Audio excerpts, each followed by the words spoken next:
걸으면서 명상하라. 걷지 않을 이유가 없다. 한의학 정신건강센터 김종우 교수입니다. 저는 한의사이면서 명상지도 전문가로 활동하고 있습니다. 한국 명상학회장을 지냈었고 현재는 이사장직을 수행하고 있습니다. 불교대학에서 명상을 강의하기도 했습니다. 그래서 이런 질문을 많이 받았습니다. 명상을 어떻게 시작하는 것이 좋을까요? 때로는 조금은 대답하기 곤란한 질문을 받기도 합니다. 명상 수행을 꾸준하게 하려면 어떻게 하는 것이 좋을까요? 이럴 때 늘 하는 대답이 있습니다. 걷기 명상을 통하여 명상을 배우는 것이 좋습니다. 그리고 꾸준하게 명상을 수행하기 위해서는 걷기만 한 것이 없습니다.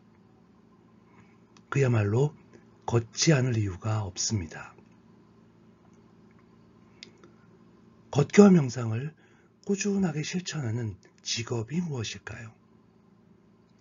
니체를 들어보셨나요? 니체는 걷기의 달인이었습니다.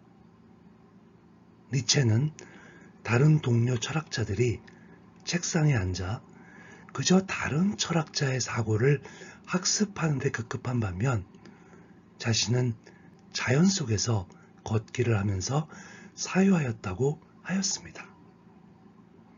걷기와 명상을 꾸준하게 하였죠. 그래서 걷기는 두 발로 사유하는 철학이라고도 합니다. 명상을 처음 배우고자 하는 분들께 이렇게 질문을 던져봅니다. 꾸준하게 일정한 리듬으로 호흡에 집중하시겠습니까? 아니면 꾸준하게 일정한 리듬으로 걷겠습니까? 명상은 일정한 시간을 의도적으로 어떤 대상이나 행위에 집중하고 머물러 있는 작업입니다. 그런 작업을 통해 자신의 몸과 마음을 최적의 상태로 만들고 유지하도록 합니다. 물론 호흡이 쉽긴 하지만 불과 5분을 온전히 머무르기 어렵습니다. 그렇지만 걷기는 30분 혹은 그 이상의 시간 동안 지속할 수 있습니다. 일정한 리듬을 가지고 걷는 행위를 꾸준하게 실행할 수 있습니다. 그래서 명상 가운데 가장 쉬운 방법으로 걷기 명상이 소개되고 있습니다. 걷기 명상은 일정한 시간에 의도적으로 오로지 걷기에 전념하는 명상법입니다. 처음에는 발바닥의 감촉에만 관심을 두고 걸으면 됩니다. 천천히 걸으면서 발바닥의 느낌에서 시작하여 점차적으로 전신의 움직임을 알아차림하면서 걷는 것입니다.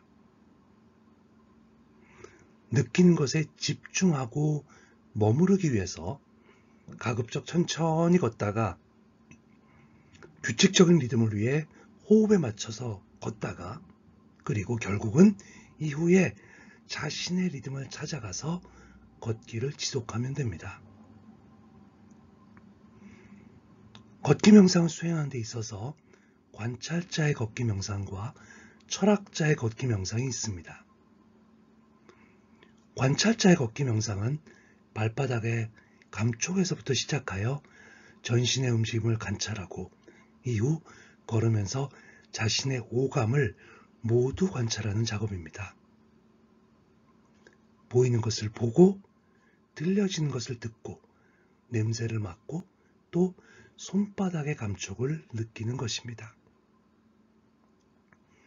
이렇게 온전하게 느끼는 작업을 계속하면서 자연과 하나가 되는 것을 경험합니다.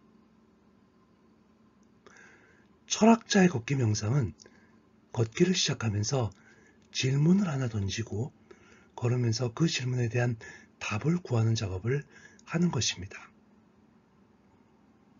학생이라면 수학 문제를 떠올릴 수도 있습니다. 작가라면 원고를 떠올릴 수 있습니다. 음악가라면 작사나 작곡을 만들어 볼 수도 있습니다. 철학자라면 질문에 대한 답을 구해보고 종교인이라면 신에 대한 사색을 할 수도 있습니다.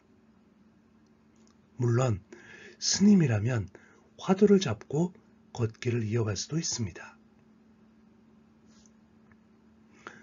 걸으면서 명상하기는 초보 명상가로부터 수행자까지 할 수 있는 작업입니다.